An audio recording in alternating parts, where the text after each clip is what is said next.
Muito bem, meus queridos alunos, um prazer novamente estar com vocês. Desejo que todos tenham um ótimo dia e um excelente período de estudos. Hoje nós vamos falar da terceira parte da nossa disciplina, que é a questão da gestão estratégica e os sistemas de informação. Quando nós falamos de gestão estratégica, nós temos que entender que as organizações, para atingirem os objetivos a que se estabelecem, elas precisam definir aquilo que a gente convenciona chamar de estratégia, ou seja, a forma como elas combinam os recursos que elas têm à sua disposição. Entre os recursos que as organizações dispõem, encontram-se os sistemas de informação. Então, nós vamos tratar aqui de alguns tópicos que são muito específicos e especialíssimos no que diz respeito a essa questão da estratégia sob a perspectiva do uso dos sistemas de informação. Então, hoje nós vamos falar de dois assuntos muito bacanas, muito atuais e bastante relevantes para a gestão estratégica das organizações hoje.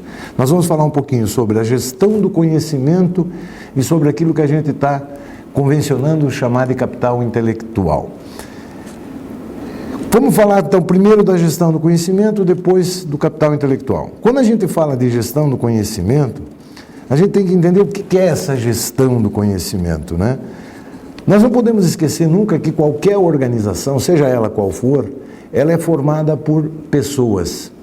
E o conhecimento organizacional, ele se encontra presente em mim, em você, em cada um de nós. O conjunto de pessoas que integram a organização carrega um conhecimento que vai fazer com que a organização possa ser mais ou menos competitiva.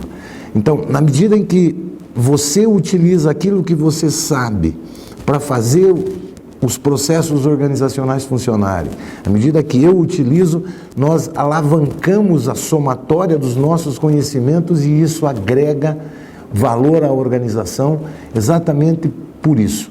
Então, a gestão do conhecimento, ela busca compreender e desenvolver técnicas e métodos que venham a permitir a ampliação das experiências e das habilidades, além das competências de cada um dos seus colaboradores, das organizações e de uma maneira mais ampla da própria sociedade. Então, em síntese, a gestão do conhecimento busca fazer isso. Mas como é que essa coisa aconteceu ao longo do tempo? Bom, a gestão do conhecimento ela evoluiu a partir dos anos 90, a partir da década de 90, do século XX, né? Por meio de duas vertentes que se uniram, que convergiram para um mesmo ponto. De um lado, a chamada gestão de pessoas, que veio com uma predominância muito forte das chamadas ciências sociais, e de outro lado, o gerenciamento das informações, fortemente aí suportada na tecnologia da informação. Então, essas duas coisas se unem nos anos 90 e dão uma relevância, uma importância muito grande para aquilo que hoje a gente denomina de gestão do conhecimento. Então, gestão do conhecimento pode ser entendida como um processo sistêmico que não pode de jeito nenhum prescindir, abrir mão de tecnologias, de estratégias e de pessoas. Ou, de uma outra forma, a gestão do conhecimento é uma estratégia que transforma bens intelectuais da organização, informações registradas e o talento das pessoas em uma maior produtividade, novos valores e aumento da competitividade. Então, quando a gente faz gestão do conhecimento, nós estamos falando que estamos fazendo gestão estratégica, né, de uma certa forma. Por quê? Porque a gente transforma aquilo que cada um dos colaboradores da organização tem, os bens intelectuais, e esses bens intelectuais entendidos como informações que estão na cabeça das pessoas ou registradas, documentadas e via de regra nas organizações, e aí sim a gente faz gestão do conhecimento. Essas informações estão registradas, estão documentadas de alguma forma, né? E o ideal é que se faça isso. E esse talento das pessoas, quando a gente junta tudo isso, a gente busca transformar isso em maior produtividade, em novos valores e num aumento da competitividade. Eu quero chamar a atenção de vocês agora, para o que vocês vão ver aí na tela, um esqueminha para mostrar um pouquinho como acontece essa evolução do conhecimento na organização. Então vejam que na figura aí, vocês têm o conhecimento individual, que se transforma por meio da explicitação em conhecimento grupal, e este conhecimento do grupo, devidamente documentado, devidamente registrado por meio dos processos dentro das organizações, ele se transforma em conhecimento organizacional. Então, a ideia é que eu pego o conhecimento individual, à medida em que eu compartilho esse conhecimento por qualquer mecanismo dentro da organização, eu transformo ele no conhecimento do grupo e esse conhecimento gera o chamado conhecimento organizacional. Muito bem, mas o ideal é que o conhecimento migre, que ele derive da missão e dos objetivos da organização. O ideal é que as pessoas se comprometam, né, com a missão e os objetivos da organização, e aí então o conhecimento passaria a derivar da missão da organização, que é o que vocês conseguem perceber nessa segunda figura que vocês estão vendo aqui na tela. A partir daí, né, desse conhecimento individual, que ele, quando aplicado na organização, ele gera melhorias de produtos e ou de processos, e a ideia é essa, né, que o conhecimento possa fazer isso, seja aplicado, e isso vocês podem ver agora nesta terceira figura aí na tela. O conhecimento individual, aplicado então na organização, ele gera melhorias de produtos e processos, ou de processos, que por sua vez vai gerar o desenvolvimento organizacional. O desenvolvimento organizacional gerando vantagem competitiva, e essa vantagem competitiva, né, com todo esse conhecimento acumulado, levando a mais conhecimento individual e, portanto, alavancando o conhecimento das organizações. E para tudo isso eu preciso de sistemas de informação para dar suporte a este gerenciamento desse conhecimento. Uma outra questão importante, que é fundamental também, é o chamado capital intelectual. Bom, o conhecimento também é um tipo de capital intelectual. Quando a gente fala de capital intelectual, nós estamos falando em fazer uma avaliação, um levantamento daquilo que a gente chama de recursos intangíveis da organização. O que são recursos intangíveis? São aqueles que a gente não pode pegar, como esta caneca, como este livro.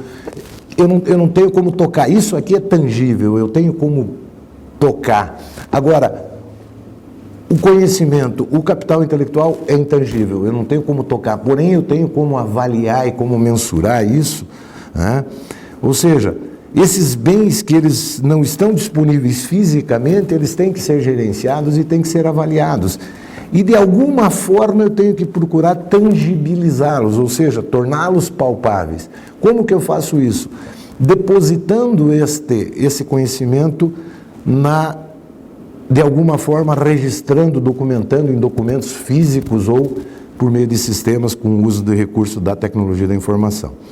Então a gente pode dar exemplos, né, de capital intelectual como intangíveis, as marcas, as patentes, a imagem da organização, as informações que a organização utiliza no seu dia a dia, a gestão dessas informações, o conhecimento, a capacidade de aprendizado das pessoas, a forma como as pessoas transformam este conhecimento em produtos ou serviços.